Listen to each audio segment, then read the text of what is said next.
आप सभी को यीशु मसीह के नाम में सलाम। आज का बाइबल पाठ लिया गया है व्यवस्था विवरण की किताब 23वां अध्याय उसका 7वां पद, जहाँ पे इस प्रकार से लिखा है, किसी एदोमी से घृणा न करना क्योंकि वह तेरा भाई है, किसी मिस्री से भी घृणा न करना क्योंकि उसके देश में तू परदेसी होकर रहा था। हम जानते हैं कि जीवन में कई बार हमें ऐसे हालातों का सामना करना पड़ता है कि जिन व्यक्तियों से हमारी पटती नहीं, जिन व्यक्तियों ने हमारा दिल दुखाया है, जिन व्यक्तियों ने कई बार हमारा अपमान किया है, कई ऐसे शख्स हैं जब हम अपने जीवन में उन लोगों को याद करते हैं कि किसने हमें धोखा दिया है, किसने हमारी बेइज्जती किया है। कितने ऐसे लोग हैं जो समय बेसमय हमारा अपमान करते चले गए। कितने ऐसे लोग हैं जो जरूरत के समय हमारे साथ खड़े नहीं थे लेकिन हमें धुतकार दिए। कितने ऐसे लोग हैं जिन्होंने हमें अपने घर से बाहर निकाल दिया। कितने ऐसे लोग हैं जिन्होंने नाना प्रकार की चीजें हमारे जीवन में उन्होंने गूंथा। लेकिन हमें समझना है कि परमेश्वर हमारे जीवन में किन बातों को देखना चाहता है। हमें समझना है कि परमेश्वर की योजना हमारे जीवन में क्या है। जब तक हम अपने स्तर से किसी व्यक्ति को देखते हैं तो हम उस व्यक्ति के लिए कभी भी पॉजिटिव नहीं रहते, लेकिन जब हम परमेश्वर की नजरिए से उस व्यक्ति को देखते हैं तब हमें समझ में आता है कि इसके पीछे राज क्या है। अब यहाँ पर जो बाइबल कहती है कि किसी मिस्री से घृणा ना करना क्योंकि उसके देश में तू परदेसी होकर रहा था।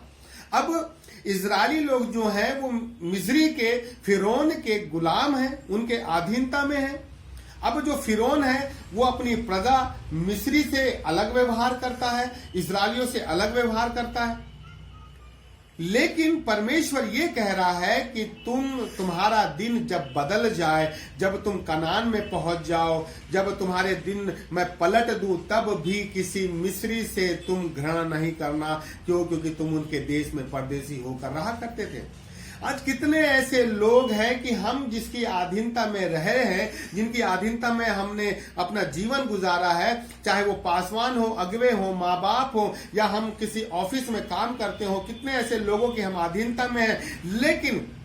लेकिन तब भी यदि उन्होंने हमारा बुरा भी किया हो तो हमें उनके विरोध में खड़े नहीं होना है, उनसे नफरत नहीं करना है। परमेश्वर इजरायलियों को यह समझाना मांग रहा है कि जब तुम मिस्र से निकाले गए थे तो तुम केवल इजरायली लोग नहीं निकाले गए थे, लेकिन तुम्हारे साथ मिस्री लोग भी निकले थे। और जब मैं तुम्हें कनान लेके जाऊं और ये मिस्री लोग जिन्होंने तुम्हारे साथ चलना आरंभ किया है और ये भी जब तुम्हारे साथ कनान पहुंचेंगे तो तब जब तुम्हारे दिन बदल जाए तब तुम इन लोगों से घृणा नहीं करना, तुम किसी मिस्री से घृणा नहीं करना क्योंकि तुम उनके देश में परदेसी होकर रहा करते थे। मेरे प्रियो, हमें समझना है कि जब हमारे दिन बदल जाए तो हमें उन लोगों के विरोध में खड़ा नहीं होना है, उनके विरोध में हमें घृणा नहीं करना है जिन्होंने कई समय में हमारा दिल दुखाया है। कई बार ऐसा होता है कि जब किसी व्यक्ति की छवि, किसी व्यक्ति का दिमाग, किसी व्यक्ति की जो शक्ल हमें जब याद आती है तब हमें लगता है कि इसने हमारा कितना दिल दुखाया है। तब हमें याद आता है कि इसने कहां कहां हमारी इंसल्ट किया है। जब किसी व्यक्ति की सूरत हमें याद आती है तो उसके द्वारा किया गया गलत काम भी हमें याद आने लगता है, और जब उसका गलत काम हमें याद आने लगता है तो हमारे हृदय से भी उसके लिए कुछ ना कुछ गलत निकलने लगता है, उसके लिए कड़वाहट निकलने लग जाती है। लेकिन यीशु मसीह ये बताना मांगता है कि किसी ने तुम्हारे लिए कितना भी घृणित काम क्यों ना किया हो, तुम्हारा इंसल्ट क्यों ना किया हो, तुम्हारी बेइज्जती क्यों ना किया हो, तुम्हें घर से क्यों ना निकाल दिया हो, लेकिन तब भी उनके विरोध में तुम घृणा नहीं करना। मेरे प्रियो, जब ये बहुत मुश्किल है कि किसी ने हमारा दिल दुखाया हो तो हमारे हृदय से उसके लिए मिठास निकल जाए, लेकिन मैं आपको बताऊं कि यीशु मसीह एक ऐसी औषधि है, जब ये औषधि अंदर जाती है तो वो हमारी कड़वाहट को बदल देती है। वो यीशु मसीह ही है जो हमारे अंदर जाता है, और किसी व्यक्ति के लिए जो हमारी कड़वाहट है वो खुदा ही है, वो यीशु है जो हमारी कड़वाहट को बड़ी मिठास में बदल सकता है। जब हमारे दिन फिरे तो हमें याद रखना है कि कई जमाने में हम भी गुलाम थे, हम भी अधीनता में थे, लेकिन जब हमारे दिन फिर गए तो हमें कभी भी उन लोगों के विरोध में खड़े नहीं होना है।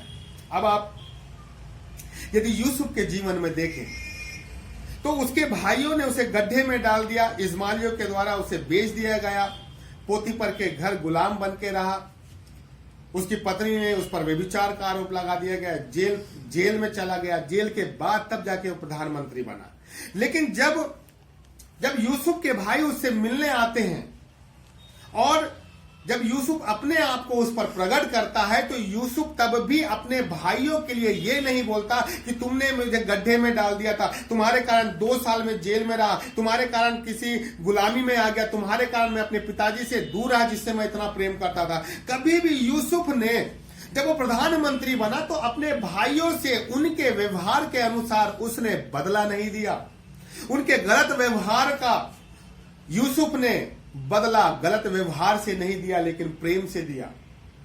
और जब याकूब मर जाता है तो उनके भाइयों को यह डर लगता है कि कहीं यूसुफ हमारे विरोध में ना हो जाए, तो यही भाई यूसुफ के पास जाते हैं कि तेरी दृष्टि में हम लोग बने रहने पाए। मेरे प्रियो, यूसुफ प्रधानमंत्री जब बन गया, लेकिन तब भी उसके भाइयों के बुराई का बदला कभी उसने बुराइयों से नहीं दिया। हमारे साथ दिक्कत यह है कि जब हमारे दिन बुरे रहते हैं तो हम झुक के चलते हैं, जब हमारे दिन खराब रहते हैं तो हम बड़ी नम्रता और दीनता के साथ चलते हैं, लेकिन जैसे ही हमारे दिन फिरते हैं मेरे प्रियो, तो हम भी बदल जाते हैं। हम लोग समय के हिसाब से बदलने वाले लोग हैं। मैं आपको बता दूं कि परमेश्वर ने उत्पत्ति की किताब में अंधेरे में से उजियाला निकाला। वैसे ही ये खुदा का काम है कि खुदा हमें अंधियारे से बाहर निकालना मांगता है और एक ज्योति के समान हमें प्रकाशित करना चाहता है। वो हमें एक ज्योति बनाना मांगता है, क्योंकि अंधेरा जहां है वहां ज्योति नहीं हो सकती, और जहां ज्योति वहां अंधेरा नहीं हो सकता। तो खुदा ने अंधेरे में से ज्योति को निकाला है। वैसे ही परमेश्वर ने हमें इस संसार के अंधेरे से हमें अलग करके रखा है मेरे प्रियो, और वो ये चाहता है कि हम किसी भी ऐसे अंधकार की ऐसे लोगों के बीच हम अपना डेरा ना डालें। भजन संहिता 1 यदि आप याद करें तो भजन संहिता 1 में बहुत ही अच्छी चीज इसमें पाई जाती है कि धन्य है वे लोग, वहां पुरुष क्या ही धन्य है वहां पुरुष जो दुष्टों की युक्ति पे नहीं चलता, ना पापियों के मार्ग में खड़ा होता है, ना ठट्टा करने वालों की मंडली में बैठता है। परमेश्वर ये बताना मांगता है कि मैं तुम्हें अंधियारे से बाहर निकाला है, तुम्हें एक ज्योति बनाया है। जब तुम्हें मैंने ज्योति बनाया है तो तुम ऐसे पुरुष के साथ जो दुष्ट लोग हैं उनकी युक्ति पे मत चलो, पापियों के मार्ग में खड़े मत रहो और ठट्टा करने वालों की मंडली में मत बैठो। मतलब जब मैंने तुम्हें एक ज्योति बनाया हूं तो तुम्हारा अंधेरे के साथ कोई भी समझौता नहीं होना चाहिए, कोई भी सहभागिता नहीं होना चाहिए, और जितने लोग अंधकार के से काम करते हैं उनके साथ भी तुम्हारी सहभागिता नहीं होना चाहिए। मेरे प्रियो, परमेश्वर ने हमें इसलिए बुलाया है कि हम संसार से अलग दिखाई दे। संसार के लोग मेरे प्रियो वो बदला लेने वाले लोग हैं। संसार के लोग मेरे प्रियो ईंट का जवाब पत्थर से देने वाले लोग हैं। संसार के लोग मेरे प्रियो इंसल्ट का जवाब इंसल्ट से देने वाले लोग हैं मेरे प्रियो। लेकिन खुदा ने हमें संसार के ऐसी चीजों से बाहर निकाला है और हमें एक ज्योति के समान बनाया है कि कोई हमारी इंसल्ट करे, कोई हमारी बेइज्जती करे, कोई हमारा नुकसान करे, कोई हमारी हानि करे, कोई 10 लोगों के बीच हमें बुरा भला कह दे, लेकिन तब भी हम उनके बारे में गलत ना सोचे मेरे प्रियो, क्योंकि खुदा उन्हीं लोगों के बीच हमारी मेज को बिछाने वाला परमेश्वर है। लेकिन खुदा चाहता है कि जब मैंने तुम्हें अंधकार के लोगों से अलग किया है तो तुम्हारा अंधकार के साथ कोई भी समझौता नहीं होना चाहिए। हम कई बार समझौता कर लेते हैं, हम कई बार विश्वासी लोगों के साथ भी जीवन जीते हैं और अंधकार के लोगों के समान भी हम जीवन को गुजारते हैं। लेकिन कब तक हमें इन बातों को समझना है कि अगर हम प्रभु में बने हुए हैं तो हमें अपने आप को बदलने की जरूरत है। अगर हम भजन संहिता 103 और उसका 10वां पद हम पढ़ते तो यहां लिखा है, उसने हमारे पापों के अनुसार हमसे व्यवहार नहीं किया और ना हमारे अधर्म के कामों के अनुसार हमको बदला दिया। यहां पर ये परमेश्वर ये बताना मांग रहा है, उसने हमारे पापों के अनुसार हमसे व्यवहार नहीं किया। हम कितने पापी हैं हम जानते हैं, हम कितने बेकार किस्म के लोग थे हम जानते हैं, हम कितने पाप में फंसे हुए थे हम जानते हैं, हमारे दिमाग में क्या था हम जानते हैं मेरे प्रियो, और हमारे साथ साथ हमारा खुदा जानता है। लेकिन तब भी जब हमारे परमेश्वर को हमारी असलियत पता है कि हम कितने गड्ढे में हैं, कितने बुराइयों में हैं, कितने पाप में हैं, कितनी चुगलखोरियों में हैं, कितने षड्यंत्र में हैं, कितने लोगों के अपमान में हमारा हाथ है, लेकिन इतने पाप में फंसे होने के बाद भी हमारा खुदा हमसे हमारे पापों के अनुसार व्यवहार नहीं करता। वो अपने व्यवहार के अनुसार, अपनी करुणा, अपनी शांति के अनुसार, अपनी बड़ी दया के अनुसार हमसे व्यवहार करता है।